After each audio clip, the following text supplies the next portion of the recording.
அனைவருக்கும் வணக்கம். இப்போ நம்ம பார்க்க போகிற சீஃப் கெஸ்ட் யாருன்னு பார்த்தீங்கன்னா சர்வதேச மற்றும் அரசியல் ஆய்வாளர் கஜாலி அவர்கள். ஐயா வணக்கம். வணக்கம். தற்போதைய ஈரான் அமெரிக்கா போரை பற்றி நீங்கள் கூற விரும்புவது ஐயா? ஓகே, இன்னைக்கு கடந்த பல மாதங்களாக நான் ஈரான் அமெரிக்கா போர், அதுக்கு காரணமான இஸ்ரேல், அதுக்கப்புறம் இதில் பாதிக்கப்பட்ட ஜிசிசி நாடுகள், அதுக்கப்புறம் சம்மந்தமே இல்லாமல் பாதிக்கப்பட்ட இந்தியா, அப்புறம் இதுக்கு பின்பக்கத்தில் காரணமான சைனா, அதுக்கப்புறம் அங்கே யுக்ரைன், ரஷ்யா, இதெல்லாம் என்ன விதத்தில் இருக்குதுன்னு நான் நிறைய தொடர்ந்து பேசிட்டு வரேன். டெய்லி அப்டேட் கொடுத்துக்கிட்டு இருக்கேன். என்னோடய கசாலி டிகோலையும் கொடுத்துட்ருக்கேன், வேறு நிறைய சேனல்லையும் கொடுத்துக்கிட்டு இருக்கேன். சரி, நம்ம இந்த கேப்டன் இதுக்காக நம்ம சொல்லக்கூடிய விஷயம் என்னென்னா, ஆரம்பம் எப்படி ஆரம்பிச்சதுன்னு லேசாக ஒரு புரிதலுக்காக சொல்லிடுவோம். பிப்ரவரி 28 முதல் மிகப்பெரிய தாக்குதல் டெஹ்ரான்லேயும் பல இடங்கள்லையும் சேர்த்து கிட்டத்தட்ட 2300 இடங்களில் அல்லது 2300 குண்டுகள், மிசைல், ராக்கெட்டு குண்டுகள் எல்லாம் போடப்பட்டது. எப்போது? பிப்ரவரி 28. அப்போ பங்கர் பஸ்டர்னு சொல்லக்கூடிய பூமியை தொலைச்சிக்கிட்டு கிட்டத்தட்ட 200-220 அடி கீழே போயும் வெடிக்கக்கூடிய பங்கர் பஸ்டர் அமெரிக்கா அப்போ பயன்படுத்தியது. எதுக்கு பயன்படுத்தியது அப்படின்னா, எங்கள் ஈரானில் இப்போ இருந்த அயத்துல்லா அலி கமெனி அப்படின்னு சொல்லி, அவர் தான் உச்சபட்ச தலைவர், சுப்ரீம் லீடர். அவரும் அப்புறம் அங்கே இருக்கக்கூடிய ஐஆர்ஜிசியாக இருக்கட்டும், ஐஆர்ஜிசி நேவலாக இருக்கட்டும், அதுபோக மற்ற இருக்கக்கூடிய அத்தனை முக்கியஸ்தர்கள் ஒரு 48 பேர் அங்கே அண்டர் கிரவுண்டில் பாதுகாப்பாக கூடி பேசுகிறாங்க. அந்த நேரம் ரம்ஜான் மாதம் காலையில் இந்த மாதிரி இஃப்தார்னு சொல்லி காலையில் சாப்பிட்டுட்டு ஒரு 4:30 மணி அதுக்குள்ளே சாப்பிட்டுட்டு அதுக்கப்புறம் ப்ரேயர் முடிச்சுட்டு அங்கே அண்டர் கிரவுண்டில் உட்காந்து திட்டங்கள் தீட்டுறாங்க. ஏன் திட்டங்கள் தீட்டுறாங்க அப்படின்னா, அதுக்கு முன்னாடி 23 பிப்ரவரி 23, 25, அதுக்கப்புறம் பிப்ரவரி 27 இங்கே ஜெனீவாவில் அங்கே வச்சு பேச்சுவார்த்தை நடந்தது. என்னென்னா, கிட்டத்தட்ட ஃபைனலுக்கு 3ஆவது கட்ட பேச்சுவார்த்தை கொஞ்சம் பரவாயில்ல. அடுத்து மார்ச் 2 ஃபைனல் பேச்சுவார்த்தை. அதுக்கப்புறம் அங்கே இந்த யுரேனியம் என்ரிச்மெண்ட்டு, அதாவது நம்ம யுரேனியத்தை அணு ஆயுதம் செய்யக்கூடிய யுரேனியம் அளவுக்கு செறிவூட்டல் இருக்கு இல்லையா, அதை நிறுத்தணும் அப்படின்னு சொல்லியிருந்தாங்க. அதுக்கு எல்லாத்துக்கும் கையெழுத்து போட கிட்டத்தட்ட தயாரானாங்க. நம்ப வச்சு கழுத்தறுத்த மாதிரி அமெரிக்கா, அப்புறம் கூட அதுக்கு தூண்டுதலாக இருந்தது இஸ்ரேல். ஏன்னா அந்த ரீஜனில் இஸ்ரேல் மட்டும்தான் ஒற்றை அதிகாரத்தில் இருக்கணும் அப்படிங்கிற அந்த இஸ்ரேல். காரணம், இஸ்ரேல் ஒற்றை அதிகாரத்தில் இருந்தால் தான் அமெரிக்காவுக்கு நல்லது. காரணம், இந்த ஏரியாவிலேருந்து, இந்த வளைகுடா பகுதியிலேருந்து உலகத்துக்கு தேவைப்படுற கச்சா எண்ணெய், அதுக்கப்புறம் நேச்சுரல் கேஸு, இயற்கை எரிவாயு, இதெல்லாம் கிட்டத்தட்ட ஒரு 40% அளவுக்கு கிடைக்குது அப்படின்னு சொல்லி நமக்கு தகவல் இருக்குது. ஸோ இது எல்லாமே டாலரில் விநியோகம் பண்ணுறதுக்கு நமக்கு ஒரு வேட்டை நாய் மாதிரி இஸ்ரேல் தேவைப்படுது. அப்படிங்கிறனால இவங்க சேர்ந்து ஈரான் அடிக்கிறாங்க. ஏன் ஈரான் அடிக்கிறாங்க? அதுக்கு முன்னாடி பிரச்சனை ஈராக்கை அடித்து கட்டுப்பாடு கொண்டு வந்துட்டாங்க. அப்புறம் ஆப்பிரிக்கா கண்ட்ரியில் அதாவது ஈஸ்டர்ன் ஆப்பிரிக்கா சைடில் இருக்கக்கூடிய லிபியா, அதையும் கடாஃபியை போட்டு தள்ளிட்டு அவங்க கண்ட்ரோல் கொண்டு வந்துட்டாங்க. அப்புறம் சுற்றிய மற்ற எல்லாம் அமெரிக்காவோட கண்ட்ரோல் இருக்காங்க, ஒரே ஒரு நாட்டை தவிர. அது ஈரான். ஈரானுக்கு சப்போர்ட் யார் அப்படின்னா, ஒரு பக்கம் சைனா. ஏன்னா சைனா ஈரான்லேருந்து அங்கே எடுக்கக்கூடிய கச்சா எண்ணெயில், அதாவது குரூட் ஆயில், அது எத்தனை கேலன் எடுத்தால், ஒரு 30 லட்சம் கேலன் எடுத்தாலும் சரி, 25 லட்சம் கேலன் எடுத்தாலும் சரி, அல்லது 40 லட்சம் கேலன் எடுத்தாலும் சரி, கேலன் இல்லை, 40 லட்சம் பீப்பாய், பேரல். ஓகே, ஒரு பேரலுங்கிறது 159 லிட்டர். ஸோ இந்த அளவுக்கு எடுத்தாலும் சரி, அவங்க 80% அல்லது 90% அந்த கச்சா எண்ணெயை அவங்க சைனாவுக்கு தான் கொடுக்குறாங்க. சைனா தான் விலை குறைச்சி, நார்மலாக அந்த டைமில் ஒரு $60, $55, $40, $47, $48 அப்படின்னு சொல்லி வெரைட்டிஸ் இருந்துச்சு.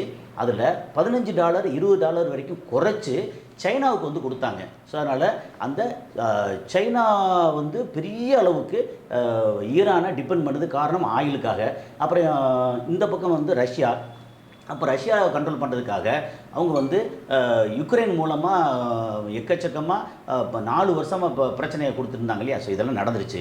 அப்போது அவங்களுடைய ஒரே ஒரு ஒற்றை அஜெண்டா என்னவாக இருந்துச்சு அப்படின்னா, அயத்துல்லா அலி கமெனை அப்படின்னு சொல்லி அவரை வந்து அந்த தலைமையை வந்து தூக்கியாச்சுன்னா அதுக்கப்புறம் ஏற்கனவே அந்த மன்னராட்சியில் இருந்த கடைசி வாரிசு ஒருத்தர் வந்து ரேசா பஹ்லேவின்னு ஒருத்தர் அமெரிக்காவில் இருக்கிறாரு, நல்லா சாப்பிட்டு சந்தோஷமாக இருக்கிறாரு. அவரை கூட்டு வந்து ஒரு பொம்மை அரசை வச்சலான்னு சொன்னாங்க. இதெல்லாம் பழைய கதை. காரணம் இந்த கதையை சொல்லும்போது தான் எதுக்காக அடித்தாங்க அப்படின்னு சொல்லி. அப்போது இங்கே 28ஆம் தேதி போட்டு அடித்து கிட்டத்தட்ட 48 பேர் வந்து அங்கே அண்டர் கிரவுண்டில் பேசினாங்க. அவங்க அப்புறம் அவர் அயத்துல்லா அலி கமெனியோட குடும்பம் பேரம் பேத்தி வரைக்கும் ஒரு 4 வயசு 5 வயசு பேத்தி வரைக்கும் 20 பேர் வந்து அந்த குடும்பத்தில் மொத்தத்துக்கு அவுட்டு. அந்த குடும்பத்தில் அவரோட மகன் ஒருத்தர் வந்து அன்றைக்கி அதில் கலந்துக்கிறல. அவர் பேர் தான் முஜ்தபா கமேனி. இப்போ எல்லா இடங்கள்லையும் நமக்கு முஜ்தபா கமேனி அப்படின்னு எல்லாருக்கும் தெரியும். அவர் தான் இன்றைக்கி வந்து சுப்ரீம் லீடர். அவர் தன்னோட 20 வயசுக்குள்ளேயே அவர் ஐஆர்ஜிசியில் ஈராக்கு போரில் முன்னணியில் நின்று சண்டை போட்டவர். அதனால் அவருக்கு வந்து அந்த தொடர்பு அதெல்லாம் ரொம்ப பெருசாக நிறைய இருக்குது. அப்படின்னால அவர் வந்து ரொம்ப முக்கியமான ஆள், ரொம்ப தீவிரமான ஆள். அவர் வந்து இப்போது சுப்ரீம் லீடராக இருக்கார். சரி, இப்போது 28ஆம் தேதி அடிச்சிட்டாங்க.